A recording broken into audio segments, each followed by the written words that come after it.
गया हुआ है कि हम क्या-क्या चीज़ें डिस्कस कर रहे होते हैं और उस सीक्वेंस में हम सबसे पहले जब किसी कॉन्टिनेंट को डिस्कस करते हैं तो हम उस कॉन्टिनेंट के बारे में उसकी जो जनरल इन्फॉर्मेशन है वो ऐड करते हैं। वो जनरल इन्फॉर्मेशन सारे वो एमसीक्यूज होते हैं जो मोस्ट रिपीटेड एमसीक्यूज भी हैं और जो उस कॉन्टिनेंट के बारे में आपको जनरल इन्फॉर्मेशन के तौर पर पता भी होना चाहिए।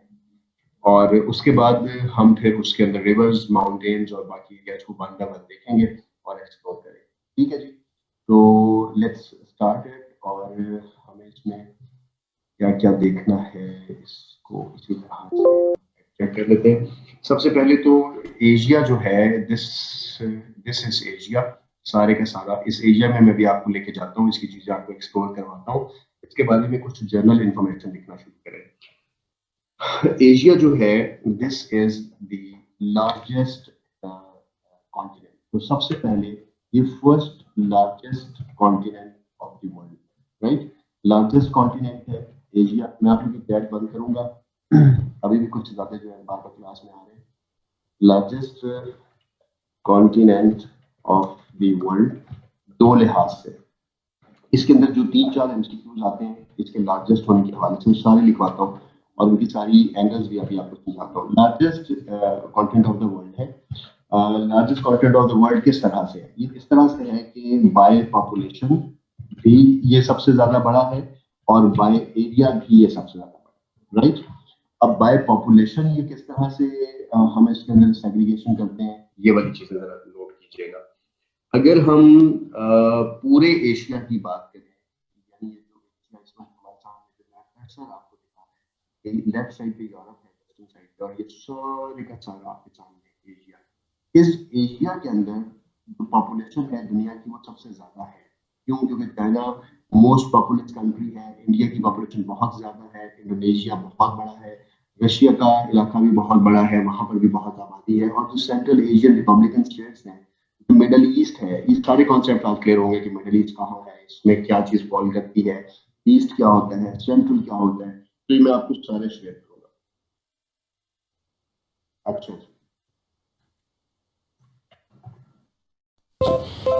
अब उम्मीद है कि अब आपको मेरी आवाज बिल्कुल ठीक आ रही होगी।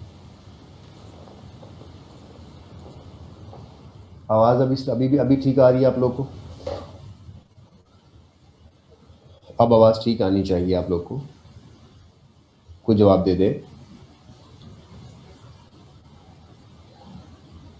हाँ जी, अब आपको आवाज ठीक आ रही है।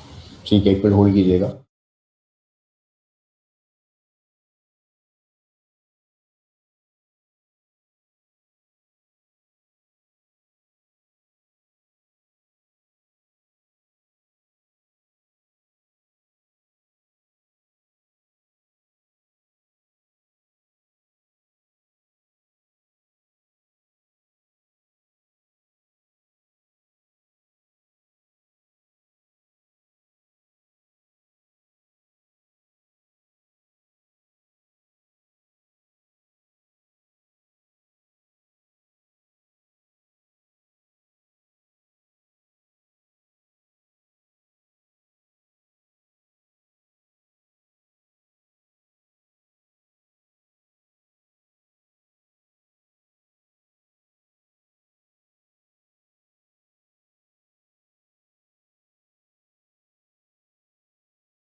अच्छा क्लास, आई एम बैक। मेरा ख्याल है अब आपको आवाज़ सब कुछ सही आ रही होगी।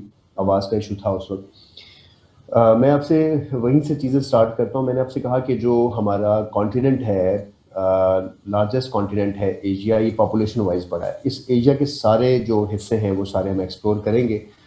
लेकिन इसमें दो एमसीक्यूज इसी पॉपुलेशन और एरिया के हवाले से। अगर ये एमसीक्यूज आता है कि दुनिया का सबसे बड़ा कॉन्टिनेंट क्या है, और अगर उसमें एशिया है तो एशिया फर्स्ट पे है।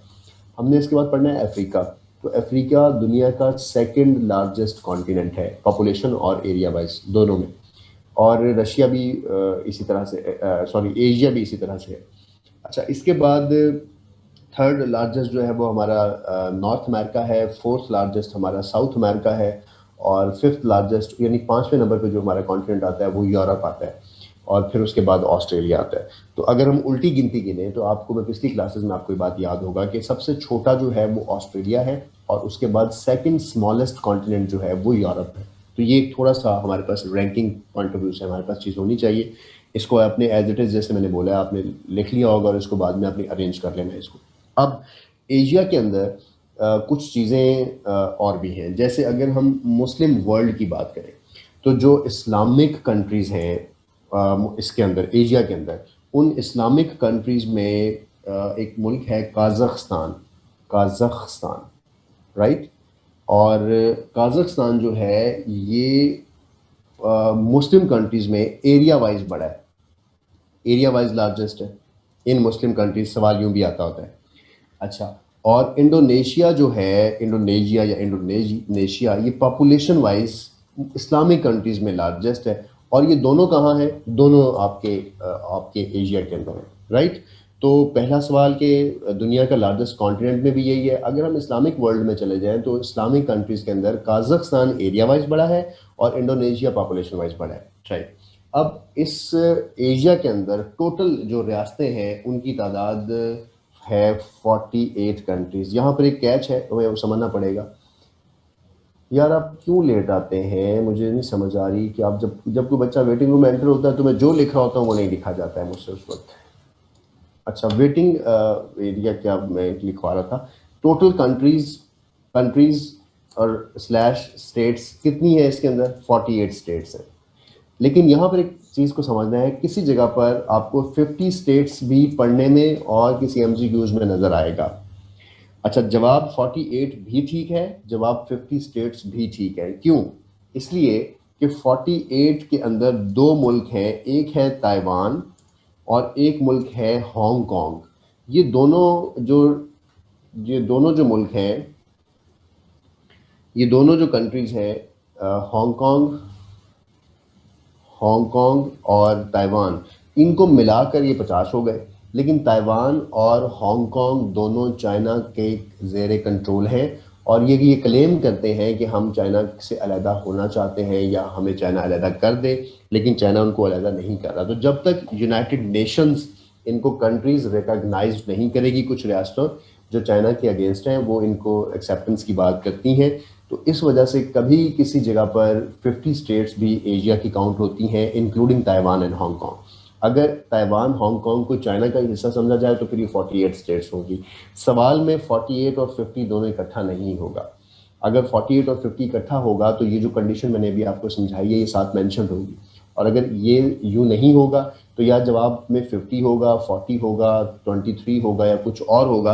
तो आपको वाज़ेह तौर पर ये बात समझ आई चाहिए कि या तो आप इसका जवाब 48 लिख रहे होंगे या आप इसका जवाब 50 लिख रहे होंगे। तो ये जो बच्चे लेट आ रहे हैं, I hate you guys, time से आया करो। अच्छा, इस एशिया के अंदर 12 लैंड लॉक्ड कंट्रीज हैं। लैंड लॉक्ड उन कंट्रीज को कहा जाता है जिन कंट्रीज को चारों तरफ से ज़मीन लगती है और कोई समंदर या कोई पानी का ज़ख़ीरा नहीं लगता।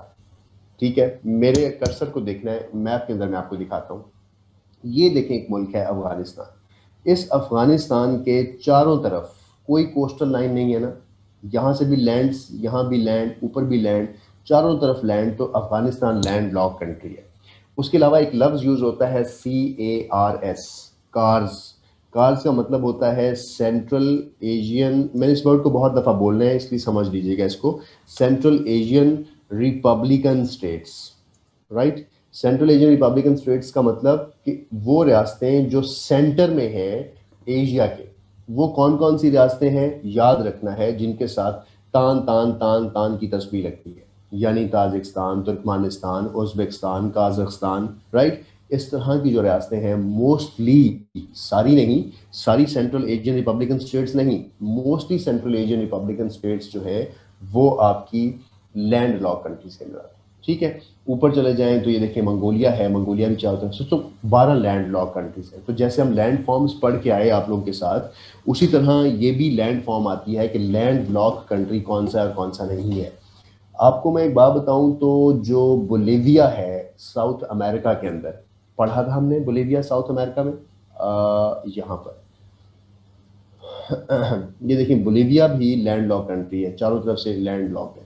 तो इस तरह से ये एमसीक्यूज आपको देता है कि पैराग्वे भी देखें लैंड लॉक कंट्री है, उसको डायरेक्ट कोई कोस्टल लाइन नहीं लग रही। तो हर कॉन्टिनेंट के अंदर कुछ लैंड लॉक स्टेट्स अगर होती हैं तो उनके बारे में वो आपसे कह रहा होता है या पूछ रहा होता है। जैसे Niger is the land lock, ये देखिए Nigeria, Chad is the land lock, right.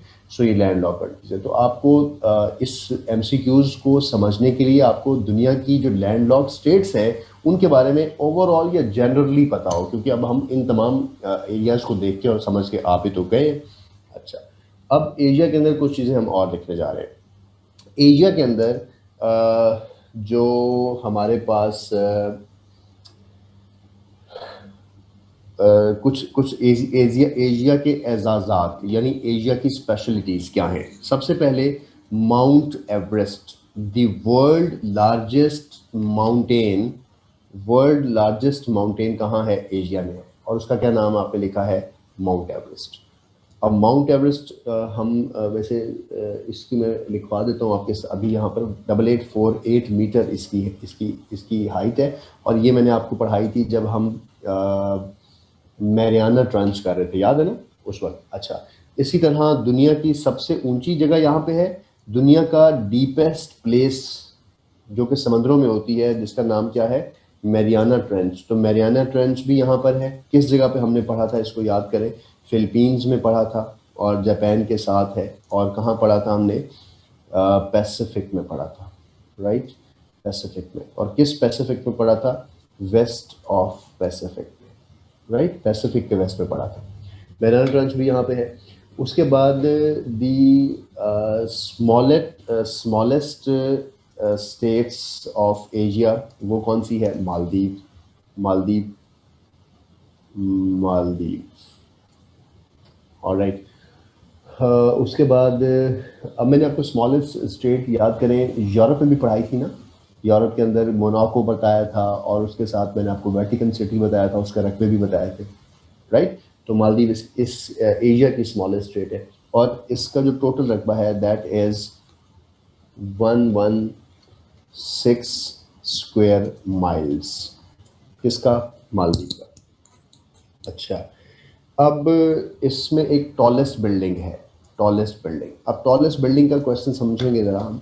Tallest building एक तो बुर्ज खलीफा है, बुर्ज खलीफा है, और इसकी टोटल हाइट कितनी है, सवाल इसके ऊपर 3-4 सवाल आए हुए थे। क्या सवाल आया था, पहली बात तो ये कि this is the tallest building in the world as well, और इसकी हाइट है 828 प्लस 8 मीटर, 828 मीटर इसकी टोटल हाइट है, प्लस मैंने इसके साथ 8 लिखा है आपको समझाने के लिए, ये समझाने के लिए कि जो हमारा बुर्ज खलीफा है, बुर्ज खलीफा की जो हाइट है उसके ऊपर एक एंटीना लगा होता है, राइट। उस एंटीने की अलहदा से हाइट है 808 मीटर, और अगर उस एंटीने से पहले की हाइट देखें तो वो 828 मीटर। तो ये टोटल लेंथ कितनी बनती है, 836 मीटर। तो अब ये तीनों चीज़ें समझने के बाद आपने जवाब में देखना है कि उसने अगर कोई कंडीशन लगाई है एंटीना की, या अगर यही सवाल पूछता है कि इसका एंटीना कितना लंबा है, तो वो आप बता सकते हैं कि ये 8 मीटर है। तो टोटल हाइट इसकी कितनी होती है, 836 मीटर।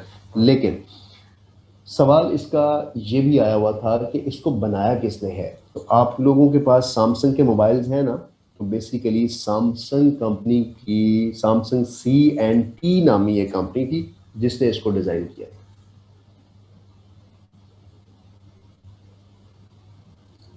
ठीक है, अच्छा, इससे को डिज़ाइन भी किया था और इसको डिज़ाइन करने का एक इंजीनियर का नाम भी है, वो मेरे पास भी कहीं मेंशन था, उसका भी समटाइम वो पूछ लेता है, लेकिन बहरहाल हमें इसको फिलहाल इतना लिख रहे हैं 2717 फुट टोटल इसकी बनती है, अगर 836 मीटर को हम कन्वर्ट करें फुट के अंदर। तो ये क्वेश्चन आया हुआ था कि बुर्ज खलीफा को कंस्ट्रक्ट किसने की है, किस कंपनी ने। तो Samsung CNT construction and telecommunication या समथिंग कुछ इस तरह का नाम होगा इसके साथ। एनीवे इसको देख लीजिए भाई क्या है। अच्छा, उसके बाद हमारे पास जो लार्जेस्ट कंट्री है इसमें बाय पॉपुलेशन, कंट्री है बाय पॉपुलेशन, वो कौन सा है? वो चाइना है। और कंट्री बाय एरिया यहाँ बड़ा कौन सा है? That is Russia. Voice distortion आ रही है जी, आतिफ हुसैन को आ रही है, बाकी लोगों को भी आ रही है?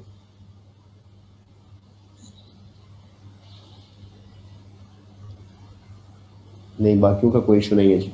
आतिफ आपका फिर इंटरनेट का इशू होगा। ठीक है, तो कंट्री बाय एरिया सबसे बड़ा रशिया है और बाय पॉपुलेशन सबसे बड़ा कंट्री इसमें चाइना है। अब ये कुछ थी जेनेरिक चीज़ें, इनको बता दी हैं मैंने। अब इन जेनेरिक चीज़ों को समझने के बाद अब हम इसमें दाखिल होते हैं और इसकी अब वन बाय वन चीज़ें देखते हैं कि इसमें और क्या क्या चीज़ें हैं। सबसे पहली चीज़ कि हम इसके लिए एक वर्ड लिखेंगे माउंटेन्स। Mountains, mountains. एक सवाल था जब मैं आपको कॉन्टिनेंट्स पढ़ा रहा था, तो मैंने आपको एक सवाल बताया था कि कॉन्टिनेंट की डेफिनेशन ये है कि एक लार्जेस्ट लैंड का एरिया है, और वो लार्जेस्ट लैंड का जो एरिया है वो जब तक कॉन्टिनेंट कंसीडर होगा जब तक उस लैंड के एरिया के साथ कोई पानी की जगह नहीं आ जाती। राइट, यानी ये डेफिनेशन हमने पढ़ी थी ना कि इस्थमस का पानी जब गुजर जाता है दो कॉन्टिनेंट्स के दरमियान में से, तो एक दो हिस्सों में डिवाइड कर देता है लैंड के खित्ते। अब अगर मैं आपको यहाँ पे दिखाऊं, एक ये पूरे का पूरा रशिया है, मेरा कर्सर देखिएगा और इस कॉन्सेप्ट को समझिएगा, ये पूरे का पूरा रशिया है। मैं आपको यहाँ से विजुलाइज करवाता हूँ इसको।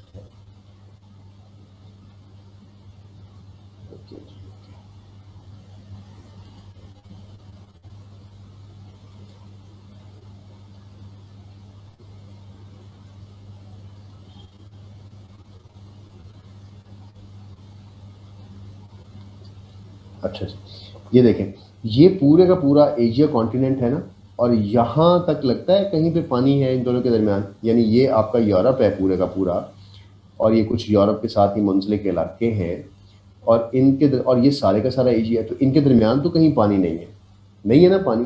तो मेरी जो डेफिनेशन थी उसके मुताबिक तो कॉन्टिनेंट्स वो होते हैं, जैसे अगर मैं आपको कहूँ कि this is the continent, Africa continent है नीचे, और इसके साथ ये यूरोप है, तो इनके दरमियान देखें पानी है, यहाँ पे पानी है, और यहाँ से जहाँ से जुड़ा हुआ है वहाँ पे हमने इस्थमस निकाल कर, और इसको भी हमने पानी से देखें यहाँ से अलग किया हुआ है, ये छोटी सी नहर निकाल के स्वीज़, तो स्वीज़ से भी हमने इसको कंटेंट, तो ये तो कंटेंट की डेफिनेशन तो यहाँ पे तो पूरी होती हैं।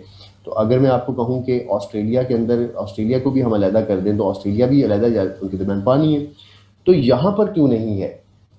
अगर हम दूर से देखें तो ये बात ठीक है कि इनके दरमियान विजिबली पानी नहीं है, ये बात विजिबली नहीं है, लेकिन पानी है, वो भी अब आपको दिखाता हूँ। अच्छा, दूसरी बात ये कि इस वजह से इसका नाम यूरेशिया भी है, यानी इसमें यूरोप और एशिया दोनों को इकट्ठा करके भी इसी वजह से बोला जाता है। तो sometimes both continent Europe and Asia is called Eurasia, is called one continent due to this region. और फिर जब हम दुनिया के काउंट करते हैं, फिर 5 ये खित्ते बनते हैं बड़े कॉन्टिनेंट्स, और फिर एक नॉर्थ और एक साउथ बनता है। अच्छा, अब हमारे पास जो एरियाज़ हैं, जैसे मैंने माउंटेन्स का वर्ड लिखा है, तो माउंटेन्स में मैं आपको एशिया की शक्ल अगर आप देखें तो आपको ये सामने जहाँ मेरा कर्सर इस वक्त है, जो मेरी स्पॉटलाइट आपको दिखाएगी, ये जगह जो है जहाँ इस वक्त कर्सर है, ये दूर से दुल्हन के सर पे जो टिक्का होता है, मत्थे का टिक्का है, बिल्कुल ऐसे एक टिक्के की मानी ऊपर से नीचे की तरफ एक लाइन आ रही है ना, ये लाइन पूरी की पूरी। अब मैं आपको ये दूर से दिखाता हूँ, ये देखिए, ये हमारा एशिया है, और इस एशिया में दूर से विजिबली एक लाइन ऊपर से नीचे की तरफ आ रही है। ये जो लाइन है ये बेसिकली एक माउंटेन का सिलसिला है, राइट। और इस माउंटेन के सिलसिले को अगर हम थोड़ा नज़दीक करके दिखाऊं, तो ये माउंटेन, ये सिलसिला साथ साथ चलता हुआ नीचे की तरफ आ रहा है, और नीचे की तरफ आते आते ये यहाँ तक आता है, यहाँ तक, और इस जो पानी का सिलसिला है कैस्पियन, ये यहाँ तक अपने आप को लेके आता है। ये जो मत्थे का टिक्का ऊपर से चलता हुआ है, इसका मतलब है कि अगर मैं आपको ये बात यूं या यूं बताऊं कि ये बेसिकली आपका ये जो माउंटेनियस सिलसिला है वो यहाँ तक एशिया को तोड़ता है, अलहदा करता है किससे, यूरोप से, और उसके बाद यहाँ कुछ पहाड़ी सिलसिले हैं, ये यहाँ से अलहदा करते हैं, दो पहाड़ी सिलसिले, और तुर्की और यूरोप के दरमियान मैं अभी आपको जब करवाऊंगा ना स्ट्रेट्स, तो स्ट्रेट्स में ये नज़र आएगा तुर्की भी यहाँ से पानी से अलहदा हुआ है। तो यूं ये पूरे का पूरा, और यहाँ से ये अफ्रीका से अलहदा हुआ है, तो यूं ये पूरे का पूरा खिता किन जगहों से, इस जगह से, इस जगह से, इस जगह से और इस जगह से अलहदा हुआ है विद यूरोप, और जो इसके इस साइड पे इलाका उसको हम यूरोप कहते हैं, इसको हम एशिया कहते हैं। अब अगर मैं इनको, अब मैं आपको शक्लों से दिखाता हूँ, इनको प्रॉपर नाम देता हूँ। अच्छा देखो, अब हम इसको नाम देते हैं। तो मैं दो माउंटेनियस के बड़े सिलसिले लिखवा रहा हूँ पहले आपको। एक का नाम है ओरल माउंटेन्स और दूसरे का नाम है कॉकेसस। उस दिन आप लोग ये सवाल कर रहे थे ना, तो मैंने कहा था परेशान ना हो, हम जब यहाँ पे जाएंगे तो आपको मैं ये विजुअलाइज करवाऊंगा।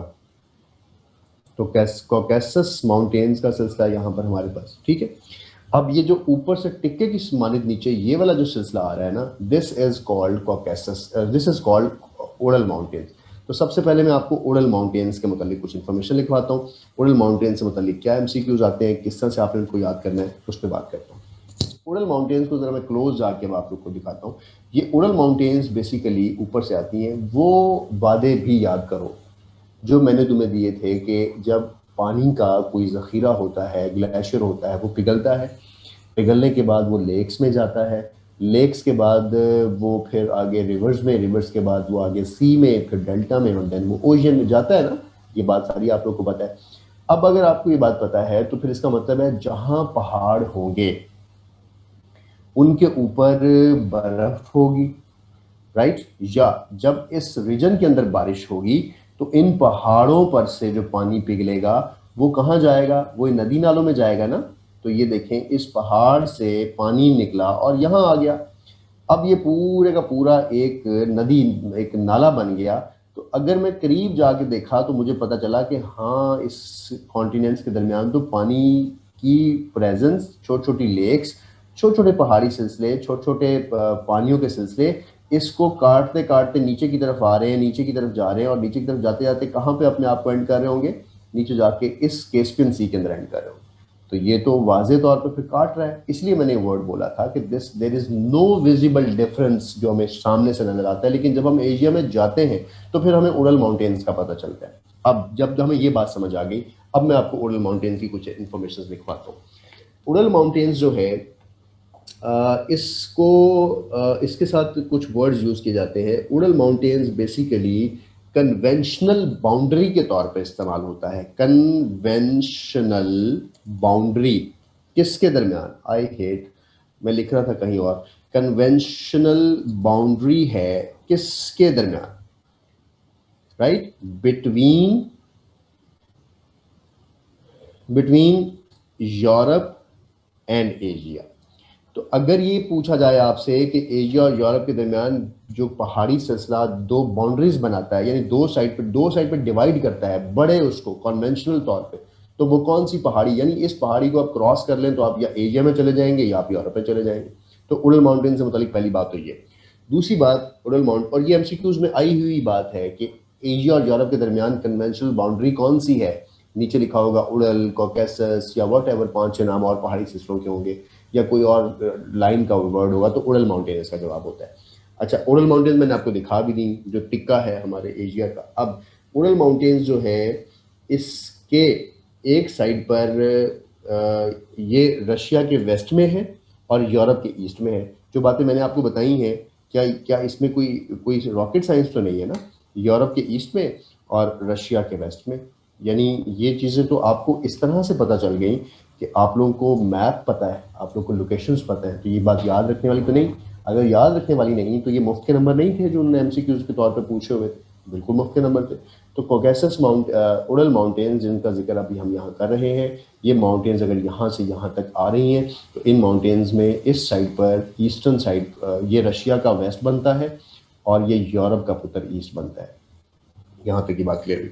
अब एक वर्ड है वो समझाता हूँ, नाजी पॉलिसीज, राइट, या नाजी रूट्स। ये लफ्ज़ भी हमारा इस्तेमाल होता है किसके साथ, ये वर्ड हमारा इस्तेमाल होता है उड़ल माउंटेन्स के साथ।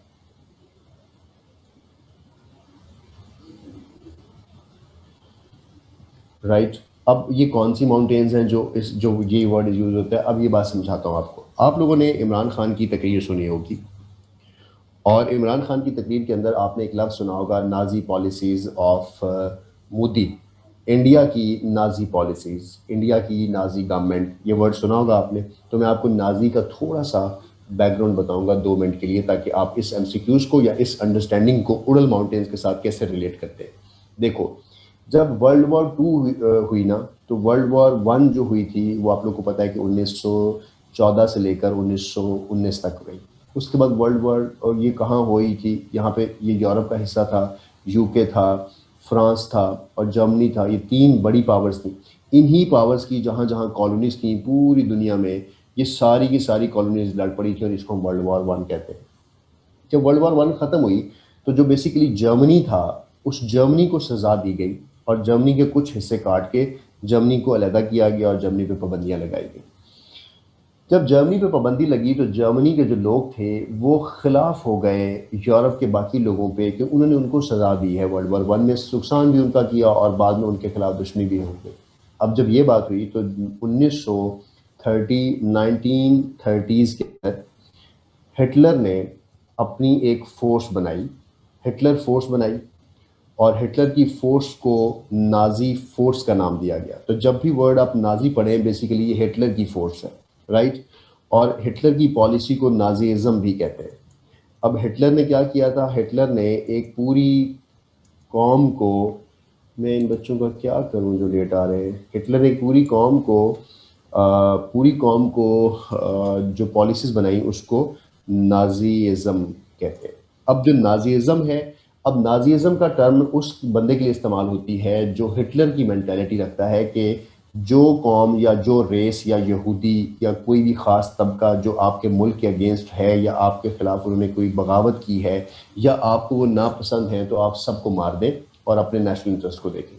सेम पाकिस्तान ने इंडिया के बारे में ये बात कही कि इंडिया भी वही वाली पॉलिसीज़ को इम्प्लीमेंट कर रहा है, वहाँ के मुसलमानों को बाबरी मस्जिद के हवाले से तंग करके और पाकिस्तान में कश्मीर के ऊपर जुल्म ढाकर। ठीक है, अब इसलिए इमरान खान बार बार कहते हैं कि इंडिया जो है वो नाजी पॉलिसीज़ पे है, इंडिया मुस्लिम, यानी वो जर्मनी यहूदियों के ख़िलाफ़ था और ये इंडिया जो है वो मुसलमानों के ख़िलाफ़ है, तो वो इस चीज़ को रिलेट करते हैं।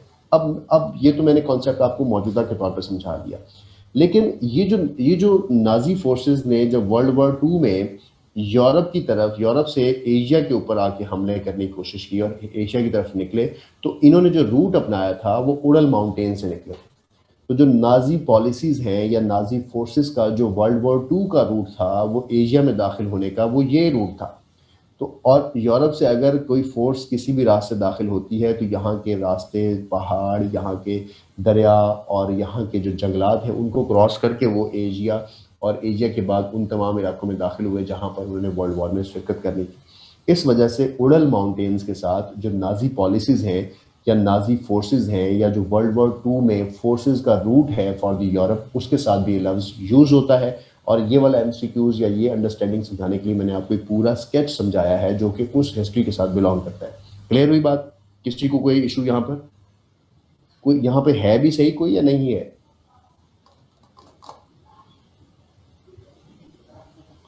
अच्छा है जी, बिल्कुल है। ऑलराइट, सब है जी, गुड है, गुड है, गुड है, गुड है, गुड है। मैं अकेला तो नहीं बातें कहिए जा रहा हूँ, ये चल भी रहा है कि नहीं चल रहा? लिखी जा रहे हैं, मतलब तुम लोग आके मूवी लगा लेते हो 2 घंटे की और बस सुनने बैठ जाते हो आके।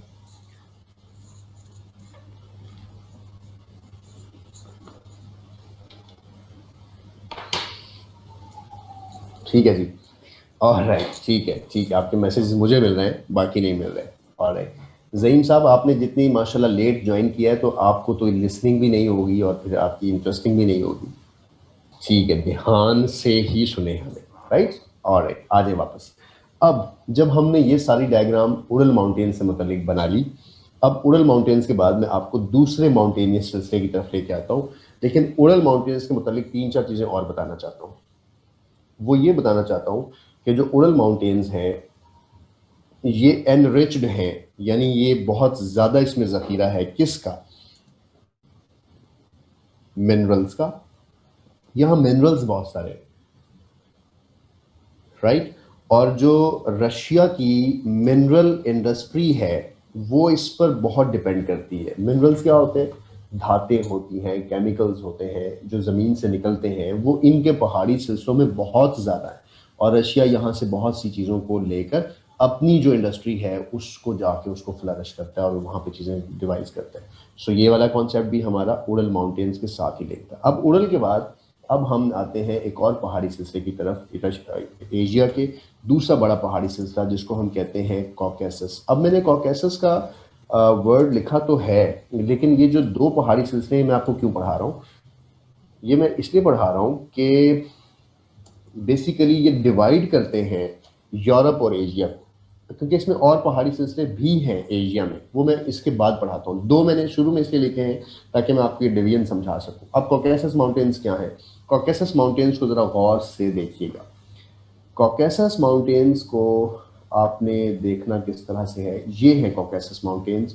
जब यहाँ तक हम आ गए तो ये जो पट्टी है, यानी इधर कैस्पियन सी और इधर ब्लैक सी और कैस्पियन सी के दरमियान एक इस तरह से ऊपर से नीचे आने वाली एक पट्टी है। ये पट्टी पूरी की पूरी, ये सारी की सारी जगह कॉकेसस माउंटेन्स कहलाती है, राइट। कॉकेसस माउंटेन्स से मुतालिक ज़रा इन्फॉर्मेशन लिखना शुरू करें, और मैं पहले कुछ समझा दूँ कॉकेसस माउंटेन्स से मुतालिक, फिर लिखते हैं इन्फॉर्मेशन।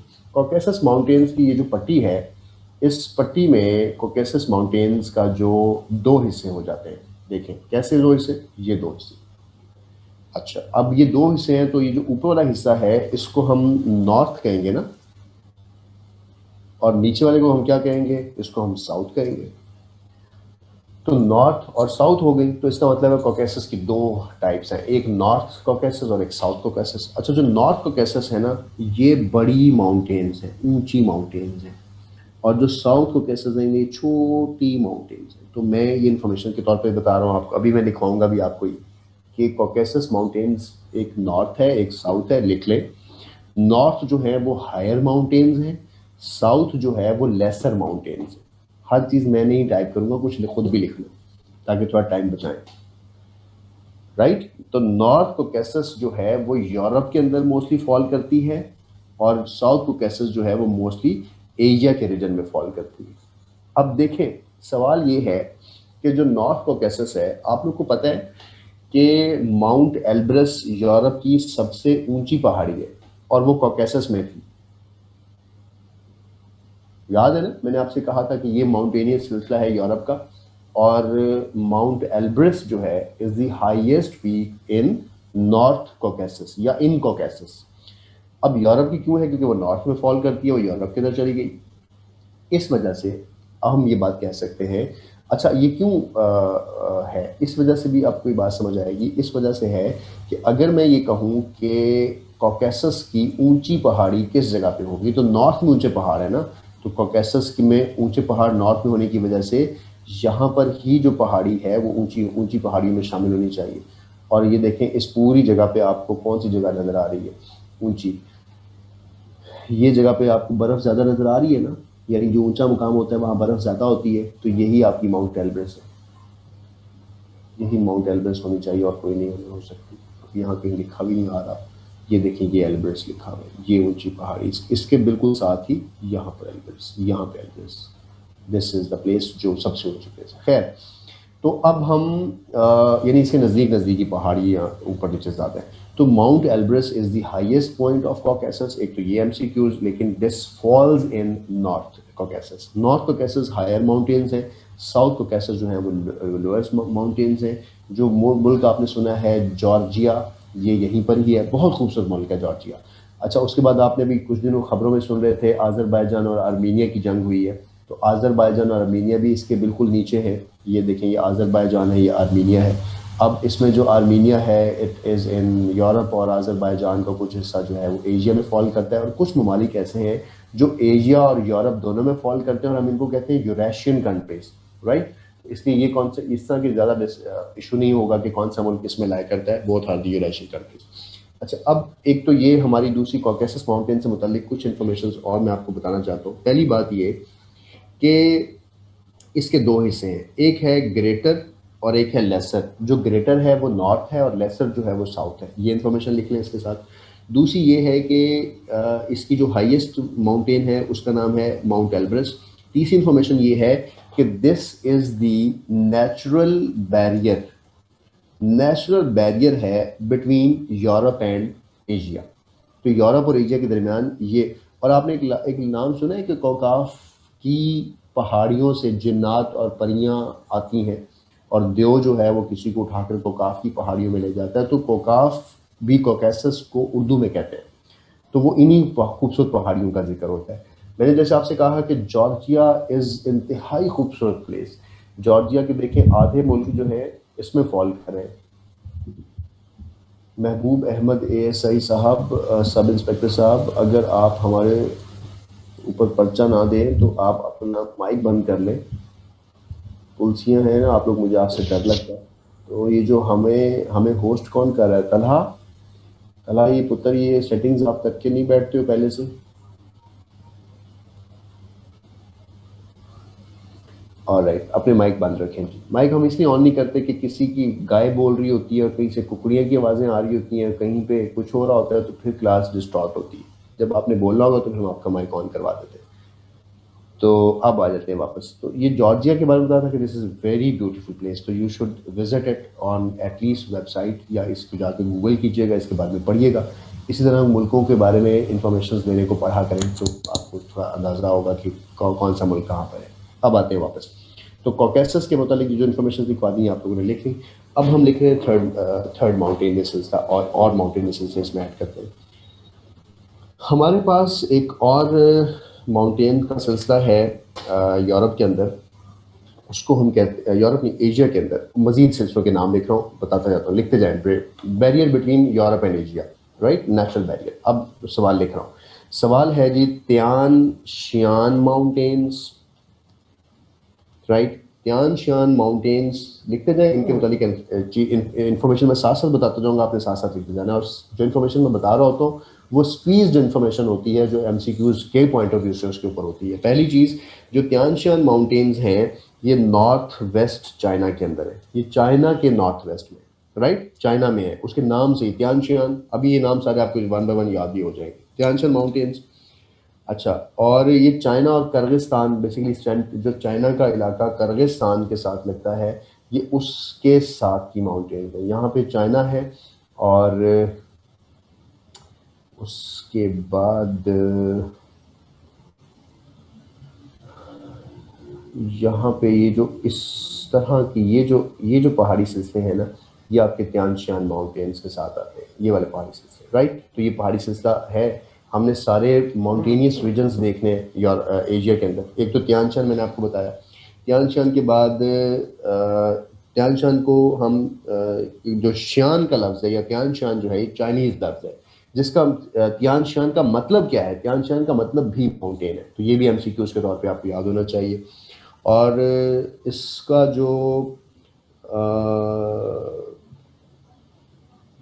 इस माउंटेन को लॉर्ड ऑफ स्पिरिट भी कहते हैं। इसकी माउंटेनियस रेंजेस को लॉर्ड ऑफ स्पिरिट भी कहते हैं। एक तो ये बात। दूसरी है एक और पहाड़ी सिलसिला जो कि फोर्थ है, त्यान शियान थर्ड था, हिमालय। हिमालय तो ज़ाहिर है आप पाकिस्तान में जब से पैदा हुए आप इसका नाम सुन रहे हैं, क्योंकि ये सिलसिला पाकिस्तान के अंदर है और हम इसको पढ़ के भी आए हैं।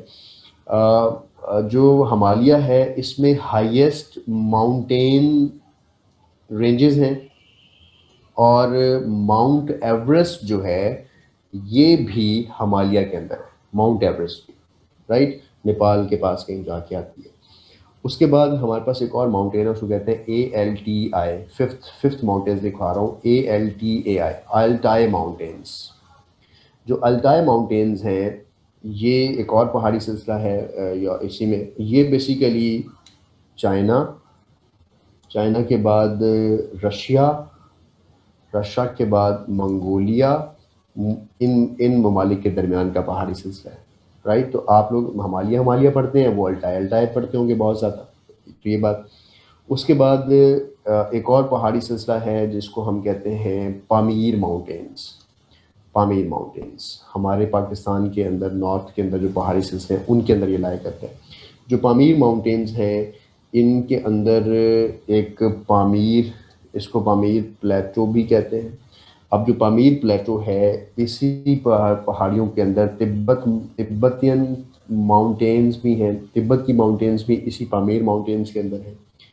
और इस तिब्बतन प्लेटू को, इस पामीर प्लेटू को, जो यहाँ पर है पहाड़ियाँ, उनको रूफ ऑफ द वर्ल्ड भी कहा जाता है। यानी एक ऊंचाई का बहुत बड़ा छतरी नुमा, अम्ब्रेला नुमा एक सिलसिला है जिसको रूफ ऑफ द वर्ल्ड कहा जाता है, कि बहुत ऊंचा है, ठीक है।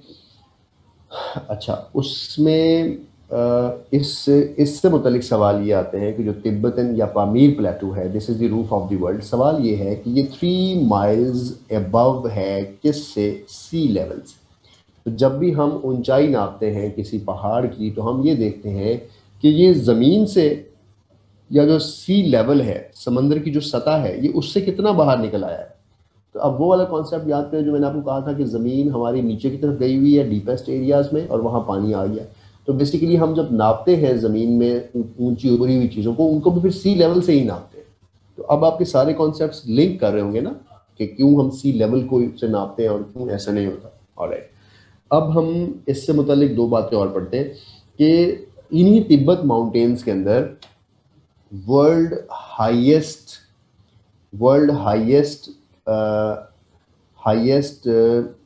एयरपोर्ट्स हैं जहाँ पर जहाज़ लैंड करते हैं।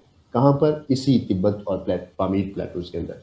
और उनके 2 नाम हैं, एक को हम कहते हैं ल्हासा एयरपोर्ट और दूसरे को हम कहते हैं बांगडा एयरपोर्ट।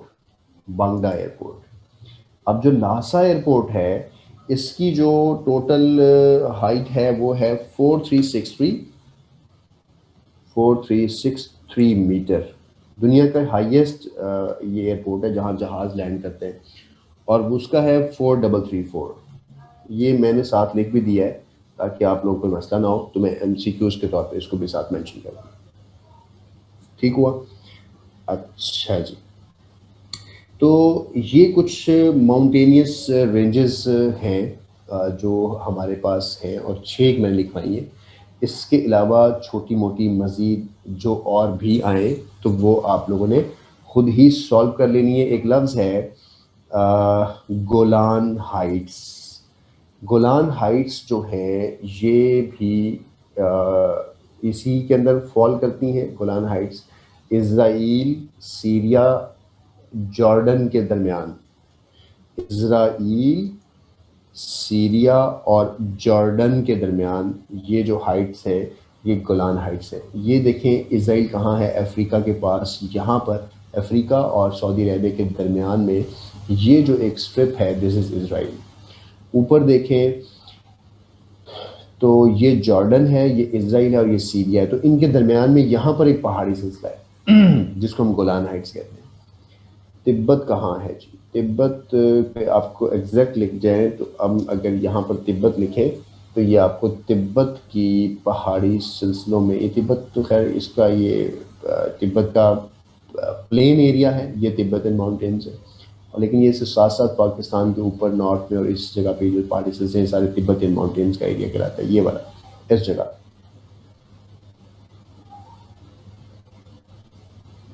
मैं गलती से मार्क कर दिया, माफ़ी चाहता हूँ। 7 तो मैंने करवाई है आपको, आप लोगों ने 7 नहीं, आप लोगों ने मज़ीद जो और मिलेंगी वो भी ऐड करनी है, लेकिन ये मोस्टली यहीं पे आपके MCQs ख़त्म हो जाते हैं जब वो आपको माउंटेन से मुतालिक MCQs करता है। लेकिन वो कुछ भी पूछ सकता है, इसलिए जहाँ पे कोई ऐसा ऑड MCQs भी आप माउंटेन से मुतालिक और देखें तो उसको आपने मज़ीद ऐड कर लेना है। हो सकता है आपके पास 8वां आ जाए। हाँ, ये 7वीं है, ठीक है।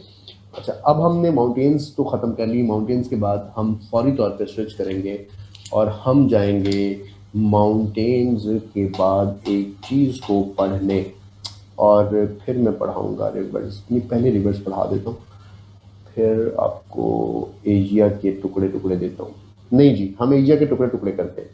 हम वो कसाई बनने लगे हैं जो कसाई आपको कलेजियाँ अलहदा बेचता है, खाल अलहदा बेचता है, गोश्त अलहदा बेचता है और हर चीज़ अलहदा। इसी तरह हम पूरे एशिया के कुछ हिस्से करने लगे। तो आप हेडिंग दे रहे हैं पार्ट्स ऑफ एशिया के नाम से। इसके बाद आपको एशिया के सारे इलाके बेहतर तरीके से याद हो जाएंगे इस एक्सरसाइज के बाद जो अब हम कर रहे हैं। और आपके कुछ ऐसे क्वेश्चंस होंगे जो आपके ख्वाबों में आपको तंग करते हैं, वो आपको तंग नहीं करेंगे। पहला सवाल, अगर वो नोट्स जो मेरे नोट्स मैंने कंपोज किए हुए हैं वो आप लोगों में से किसी ने मंगवाए हैं, उन नोट्स के अंदर जो एशिया वाला पोर्शन है, उस एशिया वाले पोर्शन में मैप है और एशिया से मुतालिक कुछ जनरल इन्फॉर्मेशन हैं, फिर एशिया के कुछ पार्ट्स लिखे हुए हैं उसमें मैंने, और उसके बाद मैंने आपको उसमें एशिया का मैप दिया हुआ है। और उसी नोट्स के अंदर ही फिर ये जो एमसीक्यूज मैं आपको मजीद करवाता हूँ, ये उसी में करवाता हूँ। किसी के पास है वो? क्यों नहीं अभी तक पहुंचे? कहाँ से मंगवाया आप लोगों ने? माशाल्लाह।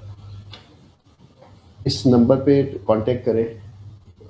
आपके पास ये नंबर पता नहीं है, एडमिनिस्ट्रेशन का नहीं, ये लाहौर ऑफिस के एडमिन का नंबर दे रहा हूँ, इनसे कांटेक्ट कर लें, ये आपको भेज देंगे अगर आपको चाहिए।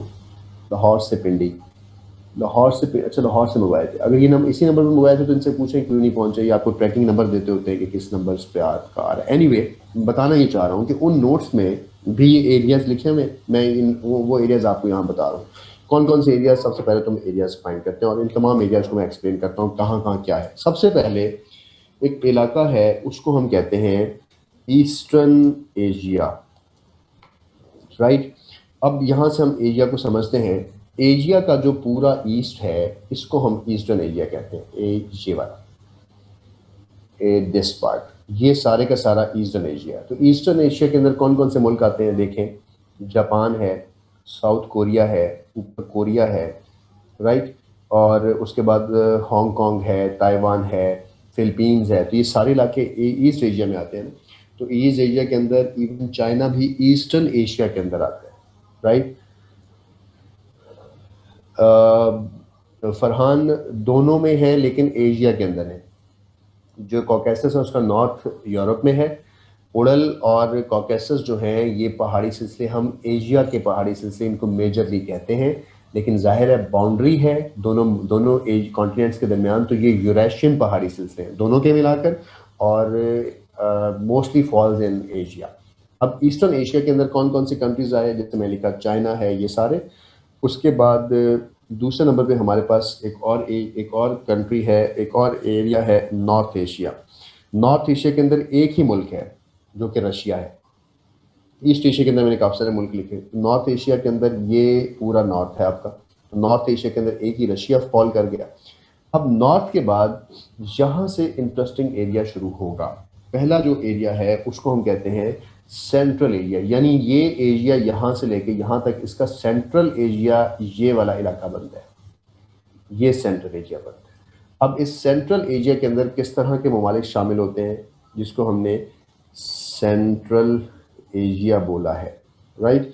अब सेंट्रल एशिया के अंदर किस तरह के हैं? सेंट्रल एशिया के अंदर आपके ये किर्गिस्तान, ताजिकिस्तान, तुर्कमानिस्तान, जिनको हमने कार्स बोला था थोड़ी देर पहले भी, ये तमाम इलाके फॉल करते हैं। मुझे ये बताएं कि साउथ के अंदर ये इलाका नहीं आता सारा? तो साउथ के अंदर फिर पाकिस्तान के वो इलाके जो साउथ ईस्ट जो सार्क में आते हैं, राइट। ईस्ट एशिया के अंदर कौन से मुल्क आते हैं? जो आसियान में आते हैं, यानी आसियान एक ऑर्गेनाइजेशन है जो उस रीजन के लोगों की है जो सिर्फ एशिया के अंदर फॉल करते हैं, साउथ ईस्ट एशिया में फॉल करते हैं। अब जो सार्क है, यानी चौथा इलाका मैं लिख रहा हूँ आपको, साउथ एशिया। साउथ एशिया के अंदर वो ममालिक आते हैं जो सार्क के अंदर आते हैं। सार्क किसको कहते हैं? साउथ एशिया के एसोसिएशन ऑफ रीजनल कॉर्पोरेशन, एक ऑर्गेनाइजेशन है। कौन से मुल्क हैं इसके अंदर? इंडिया है, इसके अंदर पाकिस्तान है, इसके अंदर हम साउथ एशिया में ना। अच्छा, अब ये बातें तो हमें मोटी मोटी पता थी। अब हमें थोड़ा सा टेक्निकल एरिया की तरफ जा रहे हैं, जिसको हम कहते हैं साउथ ईस्ट एशिया। यानी ये जो साउथ ईस्ट एशिया का एक मुल्क है, ये वो इलाके हैं जो मैं अब आपको थोड़ा सा ऊपर करके शो करता हूँ। ये देखें, इसको मुझे ज़रा मिटाने दें ताकि ये हमें डिस्टर्ब ना करे। ये जो साउथ यानी इन साउथ, एक तो साउथ पार्ट के हैं और दूसरा साउथ में भी ईस्टर्न पार्ट के, ये जो पूरी बेल्ट है यहाँ से। तो टोक्यो शोक्यो निकाल के ये मैंने गलत बना दिया, टोक्यो इसमें नहीं शामिल होता। ये वाले जो मुल्क हैं, हांगकांग है, बैंकॉक है, मलेशिया है, सिंगापुर है, ये जो सारे कंट्रीज़ हैं इस तरह के छोटे छोटे मेनलैंड्स हैं, ये सारे के सारे साउथ ईस्ट एशिया में फॉल करते हैं। और साउथ ईस्ट एशिया के लिए एक वर्ड यूज़ होता है मेन लैंड। तो जब भी दुनिया में वर्ड मेन लैंड इस्तेमाल होना, आपका दिमाग फौरी तौर पर किन ममालिक की तरफ आना चाहिए? Cambodia, Laos, Bangkok, Myanmar, Burma, Hong Kong, ये सारे मलेशिया के इलाकों को मेनलैंड कहते हैं। और मैं आपको एक बड़ी इंटरेस्टिंग बात बताऊं कि दुनिया में एशिया बेसिकली कहा भी इसी खत्ते को जाता है। आपको तो वो इंडियंस कहती है दुनिया सारी, आपको एशियंस तो नहीं कहती। एशियन वो इनको भी नहीं कहते। एशियन वो मोस्टली अगर कहते हैं तो सिर्फ इस कौम को कहते हैं, ये जो कौम मैंने यहाँ बनाई है। कौन से? ये लोग जिनको मैंने मेन लैंड कहा। तो मेन लैंड के लोग ही एशियन लोग फॉल करते हैं। वो फीने से नक वाले, वो छोटे से और वो जो हल्के से गंदमी कलर वाले, राइट? मलेशिया के लोग, फिलीपींस के लोग, एक शक्लों वाले हैं ना सारे। सो इन लोगों को मेन लैंड कंट्रीज के लोग कहा जाता है। तो जब भी ये लफ्ज यूज हो मेन लैंड, तो आपका दिमाग फौरन कहाँ पे आना चाहिए? इस जगह पे। दुनिया में मेन लैंड और किसी जगह को नहीं कहा जाता। दूसरी बात, आप लोगों ने पढ़ा था यूरोप के अंदर लो कंट्रीज। हाँ, मले लैंग्वेज भी मोस्टली इन खित्तों में समझी जाती है, मलाइशियन लैंग्वेज। अच्छा, आपने नाम पढ़ा था लो कंट्रीज यूरोप के अंदर? स्कैंडिनेवियंस पढ़ा था आपने एक वर्ड, आपने बाल्कन स्टेट पढ़ा था, आपने बाल्टिक स्टेट्स पढ़ा था। तो जब भी ये चार लफ्ज इस्तेमाल होंगे तो आपका दिमाग यूरोप में जाएगा ना।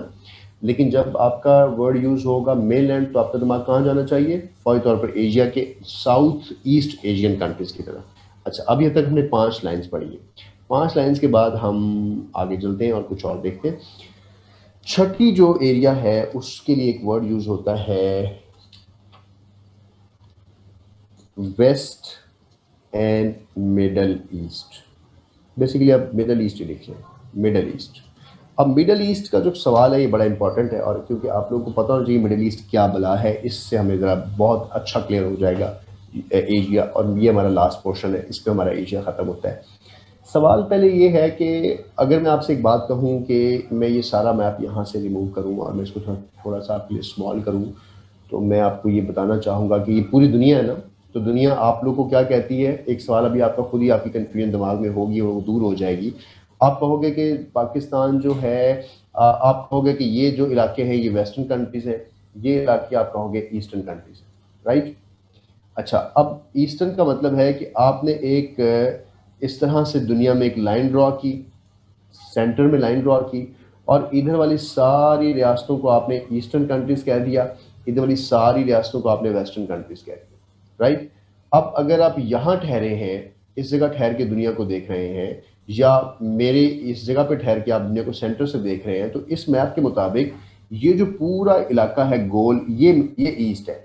तो इसका मिडल ये नहीं बनता, ये यहाँ पर कहीं पर बिल्कुल सेंटर में यहाँ नहीं बनाने की कोशिश करूंगा, यहाँ बनाने की कोशिश करूंगा, क्योंकि यहाँ पे बहुत से लोग फॉल करते हैं। इस इलाके को, मेरे गोल दायरे पे मत जाओ, इस इलाके को मिडल ईस्ट कहते हैं। तो अगर मिडल ईस्ट का वर्ड आता है तो हम मिडल ईस्ट, इस ईस्ट के मिडल में जाते हैं। अच्छा, एक टर्मिनोलॉजी और इस्तेमाल होती है, उसको कहते हैं फार ईस्ट, यानी मशरिक के भी बाहर, फार ईस्ट।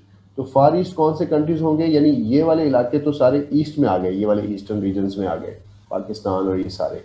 लेकिन इससे भी बाहर के इलाके, यानी जापान है, कोरिया है, लाओस, कंबोडिया, बिल्कुल ईस्ट के पार, यानी मशरिक के भी पार, तो इनको मशरिक बईद भी कहते हैं उर्दू में। इसी तरह हम इसकी एक डेफिनेशंस बनाते हैं। और आप यहाँ जब ठहरे हुए होते हो तो आप उधर मुंह करके हर चीज़ को कहते हो यूरोप वेस्ट में है और अमेरिका वेस्ट में है, तो आप एक लफ्ज़ बोलते हो वेस्टर्न कंट्रीज। तो वेस्टर्न कंट्रीज का मतलब होता है यूरोप और नॉर्थ अमेरिका के मुल्क।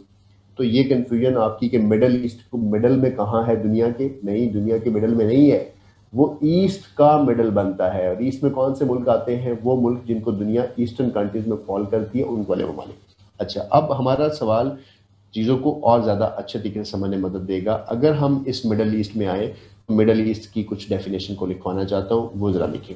पहली डेफिनेशन मिडल ईस्ट की ये है कि मिडल ईस्ट के अंदर एक लफ्ज़ ऐड करेंगे, मिडल ईस्ट के बारे में लिखें। मिडल ईस्ट के अंदर पहले लिखेंगे ए में आता है इसके अंदर दी लेवेंट। लेवेंट एक इलाका आता है लेवेंट। लेवेंट में कौन से ममालिक आते हैं? लेवेंट का लफ्ज़ जब भी यूज़ हो इसका मतलब होगा कि आप बात कर रहे हैं लेबनान की, आप बात कर रहे हैं सीरिया की, और आप बात कर रहे हैं इज़राइल की। तो इज़राइल, सीरिया, तीनों मुल्कों को मिलाकर हम क्या कहते हैं? लेवेंट।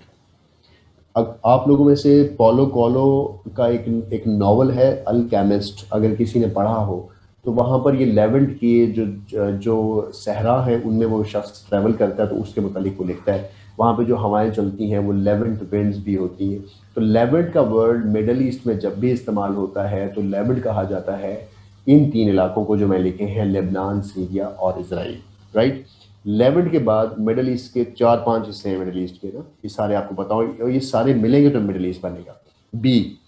बी पर हम लिख रहे हैं एक लफ्ज़ एनाटोलिया। जो एनाटोलिया है ना, ये टर्की को कहा जाता है। तो टर्की का हिस्सा आपको दिखाना है मैंने। ये जो टर्की है ये देखें, अगर टर्की को मैं आपको दिखाऊं तो टर्की जो है बेसिकली पाकिस्तान से आप आए ईरान के बाद आप टर्की में यहाँ पर डायरेक्ट शामिल हो गए। तो टर्की बेसिकली डायरेक्ट जुड़ा हुआ है विद एशिया।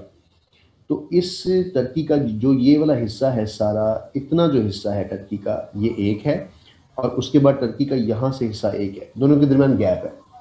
और ये जो गैप है यहाँ से एक पानी गुजरता है जिसको हम आबनाए फास्फोरस कहते हैं, दिखाता भी हूँ आपको, राइट।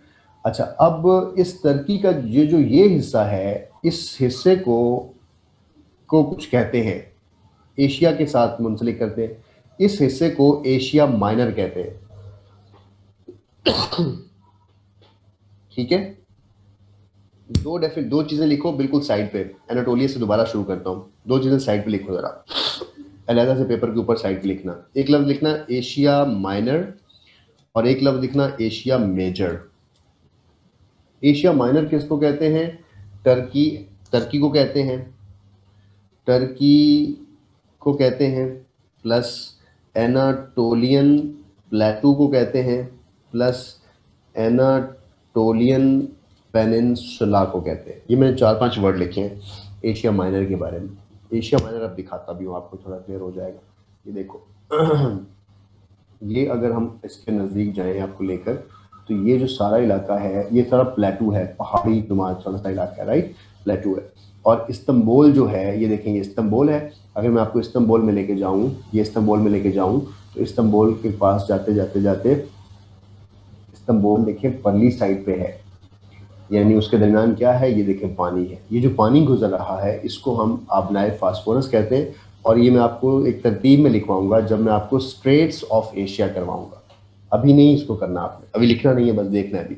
तो इससे पहले का जो इलाका है वो स्ट्रेट अवे किससे कनेक्ट है? एशिया के साथ कनेक्ट है ना। इस इलाके को एशिया माइनर इसलिए कहते हैं कि जिस शख्स का कंट्रोल इस एशिया माइनर पे हो जाता था, या इस्तंबुल पे हो जाता था, या इस इस्तंबुल की बंदरगाह पे हो जाता था, कॉन्स्टेंटिनोपल पे हो जाता था, वो एशिया के अंदर आराम से दाखिल हो जाता था और उसका रूल जो है वो एशिया तक भी एक्सप्लोर करता था।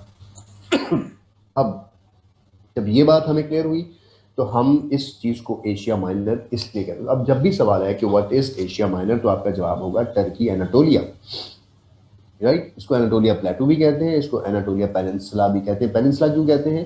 पेनिनसुला की डेफिनेशन आप लोग को पता है, यहाँ से पानी लग रहा है, देखें यहाँ से पानी लग रहा है, और इसके फ्रंट से भी देखें, यहाँ से मैंने भी आपको इस्तांबुल के पास से दिखाया, तो यहाँ से भी पानी लग रहा है। इस वजह से ये एनाटोलिया है, इस वजह से ये पेनिनसुला है, और यहाँ से ये जुड़ा हुआ है। तो ये डेफिनेशन पूरी हो गई। अब एक सवाल आता होता है एशिया मेजर क्या है? तो एशिया मेजर बेसिकली एक मैगजीन है, एक जर्नल है, जर्नल। और वो जर्नल जिसको पढ़ते हैं, जर्नल मैग है, ये किसी प्लेस का नाम नहीं है, ये एक किताबचे का नाम है, एक बुकलेट का नाम है। तो इस वजह से समटाइम्स आप एशिया माइनर किसी मुल्क को कहते हैं, तो एशिया मेजर भी आप किसी मुल्क को ढूंढने की कोशिश करते हैं, ऐसा कुछ नहीं, ठीक है। तो ये दो डेफिनेशंस या दो जो आपको मैंने एमसीक्यूज एशिया से मुताबिक बताए हैं, इसको आपने साइड पे लिखना है। अब वापस आए वहाँ पर जहाँ पे मैं आपको लिखवा रहा था कि मिडल ईस्ट के अंदर दो चीज़ें लिखवाई, एक लेवेंट 3 मुल्क, और दूसरा मैंने आपको बताया एनाटोलिया यानी टर्की का ये हिस्सा जो मैंने आपको मुकम्मल एक्सप्लोर करके दिखा दिया है। मेजर मेरा बेटा मलिक फरोज लिखा तो है कि एक जर्नल एक मैगजीन को कहते हैं, किसी इलाके को नहीं कहते, राइट। अच्छा, अब वापस आए तो थर्ड एरिया कौन सा है हमारे पास? थर्ड एरिया जो है उसमें आता है अरेबियन पेनिनसुला। अब अरेबियन पेनिनसुला एक डिफरेंट चीज़ है। दुनिया का सबसे बड़ा पेनिनसुला एशिया के अंदर है और वो अरेबियन पेनिनसुला है। ये देखें अरेबियन पेनिनसुला, ये अरेबिया, यहाँ से पानी लग रहा है, यहाँ से पानी लग रहा है और यहाँ से पानी लग रहा है। अब अरेबियन पेनिनसुला का मतलब सऊदी अरेबिया नहीं है। क्यों? क्योंकि अरेबियन पेनिनसुला के अंदर ये सेंटर में सऊदी अरेबिया है, यानी अरब का वो इलाका जो सऊदी ख़ानदान की तरफ से रूल किया जा रहा है, जहाँ पे हमारे मुक़द्दस मकामात भी हैं।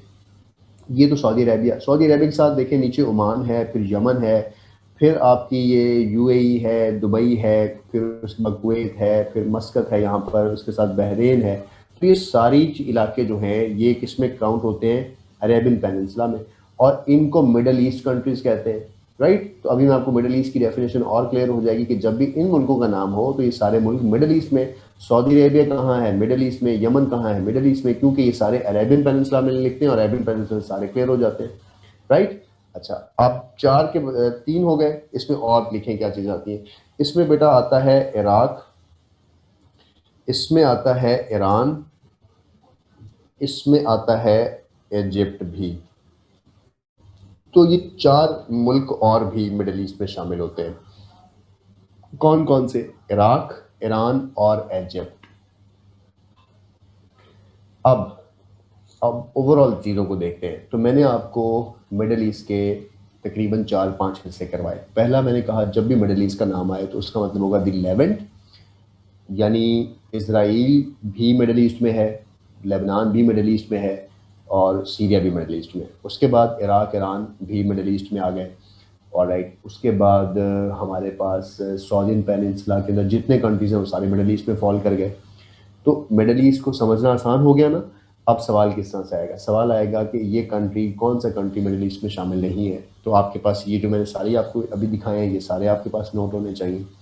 यहाँ से आप इसको सॉल्व कर लोगे। सवाल आएगा कि कौन सा मुल्क लेवेंट में शामिल है। सवाल आएगा लेवेंट में कौन से कंट्रीज़ हैं। जैसे हमने लो लैंड पढ़ा था, मेन लैंड पढ़ा, इस तरह लेवेंट भी एक रीजन हमारे पास एक्सप्लोर हो गया, राइट। तो मिडल ईस्ट के मालिक समटाइम्स हमें कंफ्यूज करते हैं कि ये कहाँ लाइक करते हैं, ये हैं कहाँ, मैप में कहाँ हैं, ऊपर हैं, नीचे हैं, तो वहाँ से क्लियर हो जाए। हाँ जी, ब्रेक फॉर द प्रेयर्स। मैं वैसे असर की नमाज़ पढ़कर बैठा था आप लोग के साथ और ब्रेक ले लेते हैं। ब्रेक लेने से पहले छोटा सा एरिया करवा दूँ ताकि ब्रेक के बाद आके फिर हम दूसरे एरियाज़ को एक्सप्लोर करें। मेरा इरादा है कि मैं आज आपको एरिया ख़त्म करवा दूँगा। हाँ जी, मगरिब की नमाज़ बिल्कुल ठीक है। आई नो कि टाइम थोड़ा होता है। मैं जी 5:15 पर ब्रेक ले लूँगा और एक छोटा सा एरिया और करवा दूँ। ये 4 पार्ट्स हमने कर लिए कि कौन कौन से, ठीक है। रिवर्स थोड़े से इसके लेंथी हैं, बड़े हैं, कॉन्सेप्चुअल हैं, वो मैं भी आपको उसके बाद करवाऊँगा। हम एक और एरिया करते हैं और आसान एरिया कर लेते हैं, डेजर्ट्स कर लेते हैं। तीन डेजर्ट्स हैं। सऊदी अरेबिया को क्या करेंगे महबूब? महबूब सवाल क्या है आपका? सवाल पूरा लिखें। अच्छा जी, हेडिंग दें जल्दी से डेजर्ट्स, इसके बाद हम नमाज करेंगे। 3 डेजर्ट्स है जो ओवरऑल हम इसमें देखेंगे। पहला डेजर्ट है उसको कहते हैं गोबी डेजर्ट, ठीक है, जो आलू गोभी आप खाते हैं ना, गोबी डेजर्ट। अरेबियन पेनिनसुला में नहीं है। महबूब कह रहे हैं कि सऊदी अरेबिया अरेबियन पेनिनसुला में नहीं है। क्यों नहीं है? मैंने तो कहा कि है। ये पेनिनसुला जो अरेबियन पेनिनसुला है उसमें सऊदी अरेबिया, उसमें ये सारी जो इसके साथ रियासतें सारी शामिल होती हैं, राइट। उसमें है, सऊदी अरेबिया है अरेबियन पेनिनसुला में। मैंने सिर्फ ये कहा कि अरेबियन पेनिनसुला का मतलब सिर्फ सऊदी अरेबिया नहीं है, उसका मतलब इसमें ये रियासतें भी शामिल होंगी, राइट। तो पहला मैंने आपको कराया गोबी डेजर्ट। दूसरा आप लिख रहे हैं उसका नाम है दश्ते लूत। थर्ड लिख रहे हैं आप रब्बे अल खाली। ये 3 डेजर्ट्स, ठीक है। अब पहले गोबी डेजर्ट। गोबी डेजर्ट जो है वो इस जगह पे है, ये मंगोलिया और चाइना के नॉर्थ में, और तकरीबन सारा मंगोलिया जो है वो गोबी डेजर्ट की जद में है। और इसकी एक बड़ी वजह क्या है, हिमालय की ये माउंटेन्स जो यहाँ वाला पानी यहीं रोक लेती हैं, जो फिनोमिनन मैंने आपको बाकी जगहों पे भी दिखाया था डेजर्ट्स का। तो ये पानी यहाँ पे जब रुकता है, यानी ये जो हमारी हिमालयन माउंटेन्स हैं, ये देखिए कमान की सूरत में सा सा सा सा सा सा जा रही, ये यूं जा रही। होता क्या है कि समंदर की हवाएं जब ऊपर आती हैं तो वो यहाँ इन पहाड़ों पे टकरा जाती हैं और इन पहाड़ों के साथ ही बरसती हैं, और मानसून पाकिस्तान के अंदर या इंडिया और बांग्लादेश के अंदर बरसती है बस। तो ये जो पानी है वो इस खित्ते में नहीं पहुंच सकता, और ये खित्ता फिर सहरा में कन्वर्ट हो गया, और इस एरिया को हम क्या कहते हैं, गोबी डेजर्ट कहते हैं। गोबी डेजर्ट से मुतालिक इन्फॉर्मेशन में क्या लिखना है आपने कि ये मंगोलिया में है मोस्टली, और चाइना के साथ भी है। और गोबी डेजर्ट जो है is the largest desert of Asia, ये एशिया का सबसे बड़ा डेजर्ट है गोबी डेजर्ट, और दुनिया का ये 5th लार्जेस्ट है। और गोबी डेजर्ट जो है वो एक चीज़ और समझ लें, डेजर्ट का वर्ड जब भी कहीं इस्तेमाल होता है और हम पढ़ते हैं तो डेजर्ट का मतलब है जहाँ लाइफ ना हो, राइट। तो गर्म सर्द होते हैं, ये कुछ ठंडे डेजर्ट्स होते हैं, कुछ सर्द होते हैं। तो मुझे एक बात बताएं कि जैसे जैसे हम नॉर्थ की तरफ मूव करते हैं, अगर किसी भी जगह पे, अगर मैं कहूँ यहाँ से इक्वेटर है और यहाँ से हम ऊपर मूव करते हैं तो ठंड बढ़ेगी ना। तो मंगोलिया तो ऊपर ठंडे इलाकों में चला गया ना यूरोप के साथ, यानी गोबी डेजर्ट तो ठंडा हो गया ना, तो this is the cold desert.